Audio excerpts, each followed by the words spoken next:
So you think you know Hercules, right? Son of Zeus, demigod, unstoppable hero, the whole 9 yards. But what if I told you that whole legend was, well, just a story, a really, really good piece of marketing? In this explainer, we're going to tear all that down and look at the actual man behind the myth. In this quote, man, it just sets the stage perfectly, doesn't it? It's basically telling us, hey, everything you think you know, forget about it. There's something way darker, way more human, hiding just under the surface. So yeah, let's start peeling back those layers. So you've got two versions of Hercules here. On one side, there's the legend we all grew up with, right? The son of Zeus, monster slayer, basically invincible. But then, you look at the other side and you see the man. And he's a totally different story. A haunted mercenary, leading a crew of misfits, and all he really wants is enough cash to just vanish. That's the real conflict we're diving into, the brand versus the cold, hard reality. Okay, so how does a mortal guy pull off a myth of that size? Well, for starters, he was not some lone wolf on a holy mission. Nope, he's the boss of a super effective mercenary crew. And get this, their biggest, baddest weapon isn't even his muscles, it's his story. And here's the team. This isn't just a crew, it's his found family, a bunch of outcasts who've got each other's backs. Everyone brings something special to the party. You've got Amphiaraus, the seer. This guy knows exactly how he's gonna die, but still charges into battle. Wild! Then there's Autolycus, the brains of the operation. Tydeus, a total berserker that Hercules saved. Atalanta, the archer you do not want to mess with. And maybe the most critical piece of the puzzle, his nephew, Iolaus, the storyteller. And this is where it gets really clever.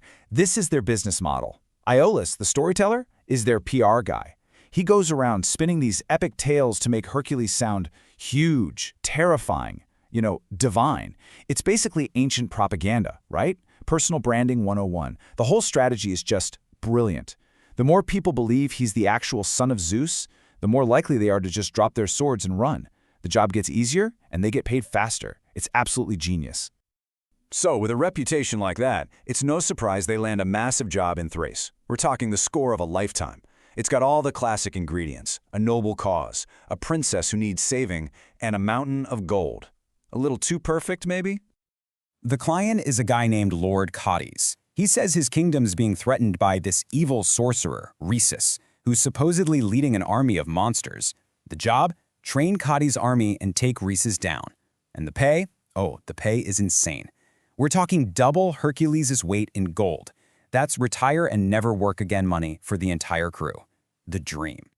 And this is where we see that Hercules is way more than just a big guy with a club. He's a brilliant tactician. He takes a bunch of farmers, guys who've barely held a spear in their lives, and completely changes their mindset. He's like, forget glory, your only job is to survive. He teaches them the shield wall, drilling it into them until they're not a bunch of individuals anymore, but one single, unstoppable unit. So they take this new army into their first big battle, and they actually win. It looks like a clean, simple victory. But this is the exact moment everything starts to fall apart. This is where the real, ugly truth starts to bleed through. So they capture Rhesus, the big bad sorcerer, right? But instead of cursing them, he just asks Hercules a question. A really simple, but totally devastating question. If Lord Cotys is such a great and beloved king, why did he need to hire you guys? Why aren't his own people fighting for him? And boom, just like that, the doubt starts to creep in. And the truth? It's a gut punch. Cotys isn't a noble king. He's a murderer who stole the throne. Rhesus isn't a sorcerer. He's the leader of a rebellion trying to put the rightful ruler back in charge. All this time, Hercules and his crew weren't heroes saving a kingdom. They were pawns, building an army for a tyrant so he could crush his own people. And just when you think it can't get any worse, it does. Coyotes drops the final soul-crushing bomb. His new partner in crime is none other than King Eurystheus. And if that name sounds familiar, it should. This is the guy from Hercules' past. The man who murdered his family, his wife and kids, and then framed Hercules for it. This is the monster, the source of all the darkness he's been trying to outrun his entire life. So now, they're at a crossroads, the ultimate choice. They've got the gold, they're free to go. But now they know the truth. They know they have innocent blood on their hands. So, what do? Do they just take the money and run, Or do they stay and try to fix the horrible mess they helped create? And Quariades tries to make that choice real easy for them. He dumps a literal mountain of gold at their feet and says, "Take it and get out." He's got his army now. He's got his psycho new ally. He doesn't need the mercenaries anymore. They can just walk away richer than they ever dreamed. But they don't. One after another, they turn their back on that gold. Hercules makes it clear, no more innocent blood on my hands. Autolycus, his dream of retiring by the Black Sea, gone. He throws it away. Even Amphiaraos, who literally knows this is the battle where he's going to die, he chooses to stay. It just proves that their bond, this found family, it's worth more than all the gold in the world. Of course, that choice gets them all captured. And it's right here, at its absolute lowest point, chained up, beaten, surrounded by enemies, that Hercules finally has to face the myth he created. And as he's hanging there in chains, Eurystheus starts taunting him, trying to just completely break his spirit. And he boils it all down to one question. Who are you, really? Are you just the legend, just the story you sold for a paycheck?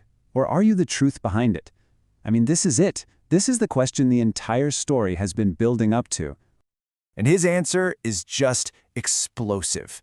He doesn't shout about being the son of Zeus. He doesn't pray to the gods for help. He just roars out his own name.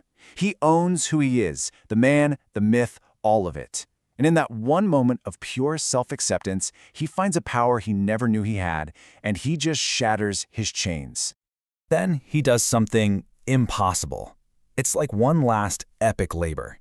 He's running on nothing but pure willpower and the fact that his friends believe in him. He grabs hold of this massive, colossal statue of Hera, and he pulls it down, crushing Cody's entire elite guard. This wasn't the act of a demigod. This was a man, a mortal man, pushed way beyond his limits. And that's really the heart of it all, isn't it?